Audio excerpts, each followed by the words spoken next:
Hello friends. तो रीट की जो मेंस एग्जामिनेशन होगी उसमें जो आपका आईसीटी का सिलेबस है उसके मैं ऑलरेडी 2 प्रैक्टिस पेपर सॉल्व कर चुका हूँ। ये थर्ड प्रैक्टिस पेपर है आज और स्टार्ट करेंगे क्वेश्चन नंबर 51 से। जिन्हें भी लास्ट के 2 प्रैक्टिस पेपर देखने हैं वो मेरे टेलीग्राम को ज्वाइन कर लीजिए, वहाँ पे मैंने लिंक दे रखा है। तो this is my Telegram channel और यहाँ पे आप देख सकते हैं ये मेरा चैनल का नेम है कंप्यूटर अन्वेषक क्लासेस, और ये लिंक मैं अपने कमेंट बॉक्स में शेयर कर दूंगा। यहाँ से जाके आप जो भी मैंने वीडियोस डाली है उनकी पीडीएफ भी आपको मिल जाएगी। जैसे मैंने लास्ट पेपर डाला था प्रैक्टिस पेपर 2, तो उसकी पीडीएफ मैंने डाली थी रीट आईसीटी प्रैक्टिस पेपर 2। तो इस पीडीएफ को भी आप फ्रीली डाउनलोड कर सकते हैं। तो आज इस टेलीग्राम को ज्वाइन कर लीजिए, आपको पीडीएफ मिल जाएगी। ठीक है, चलिए स्टार्ट करते हैं। आप सभी को पता है कि जो आपका सिलेबस है उसमें 4 पॉइंट्स है: सूचना प्रौद्योगिकी, आधार, टूल्स, अनुप्रयोग एंड सामाजिक प्रभाव। तो हम सीधा स्टार्ट कर, और मैं इसमें जो आपका बीएड का पेपर आता है, ठीक है, बीएड का पेपर आता है, जो आपका राजस्थान यूनिवर्सिटी में बीएड का पेपर आता है, उसको मैं आधार मान के ऐसे ही प्रश्न सॉल्व कराऊंगा जहाँ जिसके आने की आपकी संभावना है एग्जामिनेशन में। ठीक है, तो मैं अब तक 50 प्रश्न सॉल्व कर चुका था। अब प्रश्न संख्या 51 पे आ जाते हैं, question number 51। Okay, so question number 51 में क्या पूछा जा रहा है? The main page of website is called, मतलब वेबसाइट के मेन पेज को क्या कहते हैं दोस्तों? तो वेबसाइट के मेन पेज को आप कहते हैं होम पेज। तो यहाँ पे जो आपका बी ऑप्शन है वो राइट आंसर आ जाएगा, बी ऑप्शन। ठीक है, प्रश्न संख्या 52। हर एक डिस्क के लिए डैश डायरेक्टरी अनिवार्य है। ठीक है, तो हर एक डिस्क के लिए कौन सी डायरेक्टरी अनिवार्य है दोस्तों? रूट। ठीक है, ए ऑप्शन इसमें राइट आंसर आ जाएगा, रूट। प्रश्न संख्या 53। स्कैनर से संबंधित पद है, तो स्कैनर से संबंधित दोस्तों जो पद होता है वो होता है ट्वेन। ठीक है, ट्वेन, तो बी ऑप्शन इसमें राइट आंसर हो जाएगा, ट्वेन। देखो ट्वेन होता क्या है, मैं इसमें आपको पूरा अच्छे से एक्सप्लेन कर देता हूँ, बहुत अच्छा प्रश्न है। तो Twain is a term related with scanner. तो स्कैनर से संबंधित जो शब्द है वो यहाँ पे ट्वेन है। ट्वेन का मतलब होता है widely use software that allows you to scan an image directly into an application such as Neat. ठीक है, इसके अलावा आप यहाँ पे हिंदी में पढ़ सकते हैं। ट्वेन स्कैनर से संबंधित शब्द है। ट्वेन एक व्यापक रूप से उपयोग किया जाने वाला सॉफ्टवेयर है जो आपको एक छवि को सीधे नीट जैसे एप्लीकेशन में स्कैन करने की अनुमति देता है। नीट एक एप्लीकेशन है बेसिकली। ठीक है, चलिए नेक्स्ट क्वेश्चन पे चलते हैं। प्रश्न संख्या 54। तो यहाँ पे पूछा गया सी बेसिक, कोबोल और जावा है। दोस्तों ऐसे प्रश्न जरूर आते हैं जहाँ आपको कोई लैंग्वेज दी जाती है और पूछा जाता है कि ये लैंग्वेज किस कैटेगरी से बिलोंग करती है, मतलब या ऐसे पूछ सकते हैं कि क्या ये लैंग्वेज हाई लेवल है, लो लेवल है, मशीन लेवल है। तो इस तरह के प्रश्न बहुत ही कॉमन है और रीट में आपको एक न एक ऐसा प्रश्न देखने को मिलेगा। तो ऐसे प्रश्नों की आपको अच्छे से तैयारी करके जानी है। तो यहाँ पे जो आप देखोगे सी, कोबोल और जावा, ये सब आपकी दोस्तों हाई लेवल लैंग्वेज होती है। हाई लेवल लैंग्वेज कौन सी होती है दोस्तों? जिन लैंग्वेजेस को जिन लैंग्वेजेस को ठीक है, लैंग्वेजेस जो यूज़र समझ सके, यूज़र रीडेबल। ठीक है, यूज़र रीडेबल जो लैंग्वेज होती है, मतलब जिसको यूज़र पढ़ सके, यूज़र रीडेबल लैंग्वेज, उनको बोलते हैं अपन हाई लेवल लैंग्वेज। और जो मशीन रीडेबल होती है, ठीक है, मशीन रीडेबल होती है आपकी, जो मशीन रीडेबल लैंग्वेज होती है उसको बोलते हैं low level language. Low level या आप मशीन लेवल बोलते हैं उसको। ठीक है, जिसको मशीन पढ़ सकती है वो होती है आपकी मशीन लेवल लैंग्वेज। और एक बीच में होता है असेंबलर, असेंबली लैंग्वेज, जो मशीन एक्चुअली उसमें क्या होता है, वो मिडिल वेयर होती है। उसको इंसान भी बहुत मुश्किल से समझ पाता है बट समझ पाता है, और मशीन उसको नहीं समझ सकती। तो उसके लिए हम क्या यूज़ करते हैं, एक प्रश्न ऐसा भी बनता है कि बताइए, हाई लेवल लैंग्वेज तो इंसान समझ सकते हैं, ठीक है, लेकिन मशीन नहीं समझ सकती। तो हाई लेवल को मुझे मशीन लेवल में बदलना है, मशीन लेवल में बदलना है। तो मुझे कौन सी तकनीक का यूज़ करना पड़ेगा दोस्तों? तो यहाँ पे आपको यूज़ करना पड़ेगा कंपाइलर का, कंपाइलर। ठीक है, कंपाइलर का या इंटरप्रेटर का। इंटरप्रेटर, ऐसे भी प्रश्न आ चुके हैं। तो कंपाइलर या इंटरप्रेटर मैं हिंदी में लिख देता हूँ, कंपाइलर। ठीक है, कंपाइलर, ठीक है, या इंटरप्रेटर, इंटरप्रेटर। ठीक है, कंपाइलर या इंटरप्रेटर, ये क्या करते हैं दोस्तों, मशीन को समझ में आ जाए ऐसी भाषा में हाई लेवल लैंग्वेज को बदल देते हैं ताकि मशीन समझ सके उसको। ठीक है, तो चलिए नेक्स्ट क्वेश्चन पे चलते हैं। प्रश्न संख्या 55। All deleted files go to, जो भी हम फाइल डिलीट करते हैं किसी सिस्टम में वो कहाँ पे जाती है दोस्तों? वो रिसाइकल बिन में जाती है। ए ऑप्शन इसमें राइट आंसर आ जाएगा। और ठीक है नेक्स्ट पे चलते हैं। प्रश्न संख्या 56। वर्ड डॉक्यूमेंट के लिए डिफ़ॉल्ट एक्सटेंशन है दोस्तों, डिफ़ॉल्ट एक्सटेंशन वर्ड के लिए होता है दोस्तों आपका डॉक होता है, ठीक है, DOC, यहाँ पे डी ऑप्शन राइट आंसर जाएगा डॉक। प्रश्न संख्या 57, the task bar is located, यानी टास्क बार कहाँ पे स्थित होता है दोस्तों, तो जो बॉटम ऑफ द आपकी स्क्रीन होता है वो टास्क बार होता है। मैं आपको एग्जाम्पल के लिए दिखा देता हूँ, ठीक है, एक बार तो यहाँ पे मैं दिखाता हूँ आपको। ये जो दिख रहा है ना दोस्तों आपको, ये जो दिख रहे हैं, ये जितने भी आप दिख रहे हैं, ठीक है, तो यहाँ पे आप देखो, मैं लास्ट में स्क्रीन पे राइट क्लिक कर रहा हूँ, देखो यहाँ पे क्या आ रहा है, टास्क बार सेटिंग। तो ये जो है ना आपका, ये यहाँ पे सारे आइकन दिख रहे हैं आपको, ये क्रोम, ये सारे जितने भी आइकन दिख रहे हैं, ये सारे आपको टास्क बार वाले आइटम है, ठीक है, टास्क बार वाले आइटम आइटम है, ठीक है। तो ये टास्क बार है आपका जो नीचे आपको दिख रहा है। चलिए मैं वापस से एक बार होता हूँ।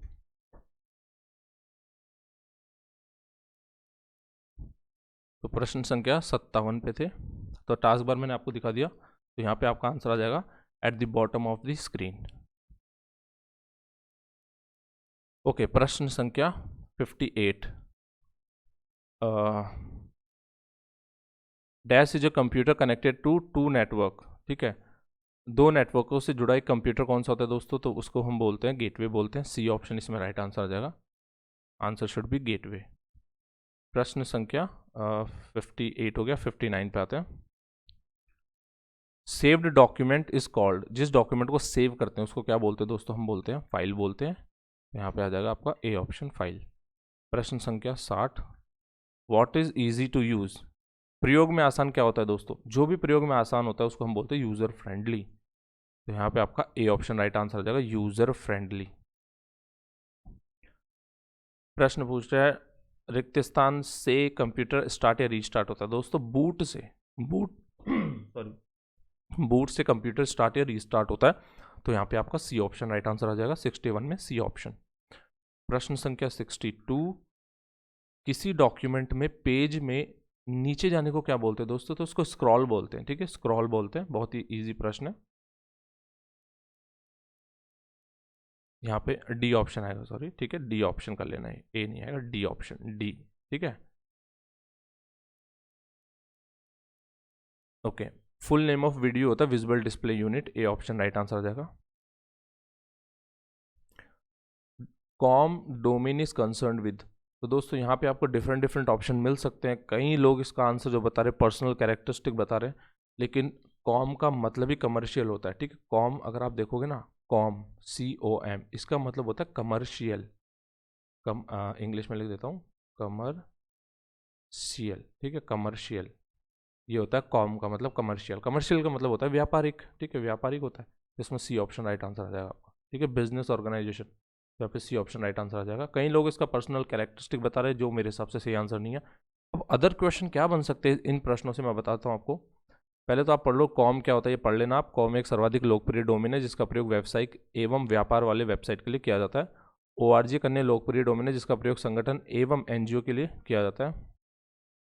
तो यहाँ पे देख सकते हैं .com होता है highest rank domain, then EDU होता है एजुकेशन रिलेटेड, .net पूछ सकते हैं आपको, नेटवर्क रिलेटेड .net यूज़ करते हैं, ऑर्गेनाइजेशन के लिए ORG यूज़ करते हैं, बिजनेस के लिए BIZ यूज़ करते हैं, गवर्नमेंट के लिए .gov यूज़ करते हैं। तो ये जो आपके कॉमन जो है आपके डोमेन से जो हम यूज़ करते हैं, ठीक है।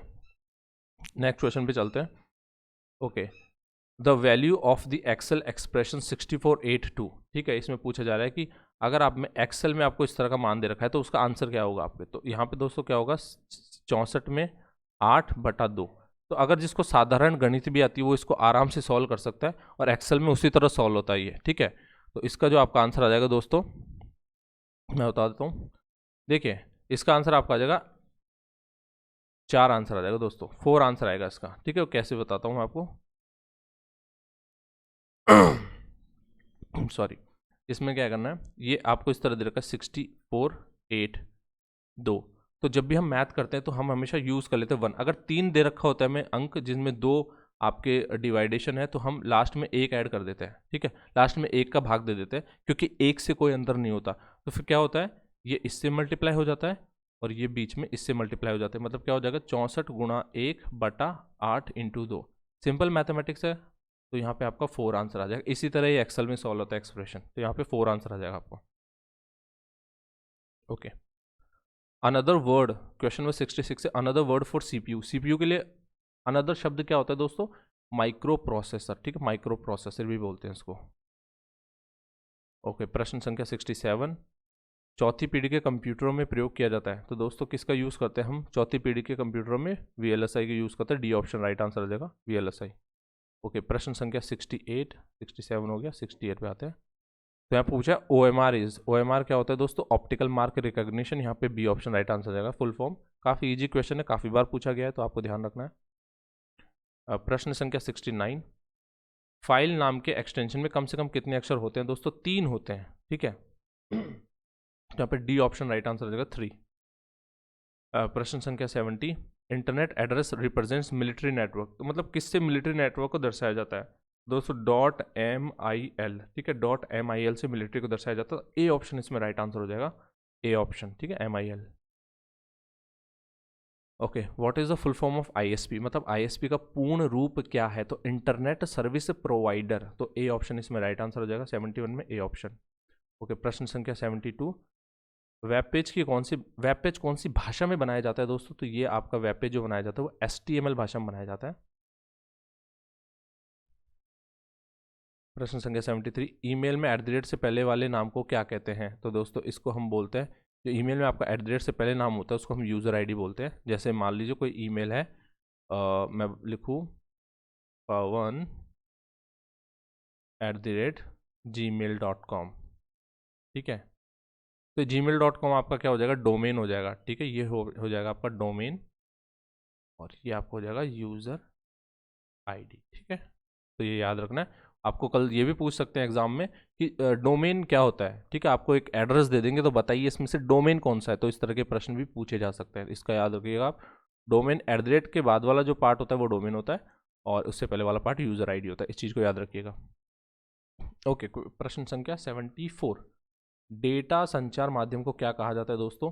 बहुत ही अच्छा प्रश्न है दोस्तों, यहाँ पे इसका आंसर आ जाएगा आपका मीडिया। और मैं आपको बताता हूँ इसमें मीडिया कैसे आया आंसर, चैनल भी हो सकता था दोस्तों। ये बहुत ही, मैं कह सकता हूँ, बारीक क्वेश्चन है, बहुत ही डिटेल में पूछा गया क्वेश्चन है। इसमें क्या होता है, एक भी शब्द अगर इधर उधर हो जाए तो आपका आंसर चेंज हो जाएगा। जैसे कम्युनिकेशन चैनल क्या होता है दोस्तों?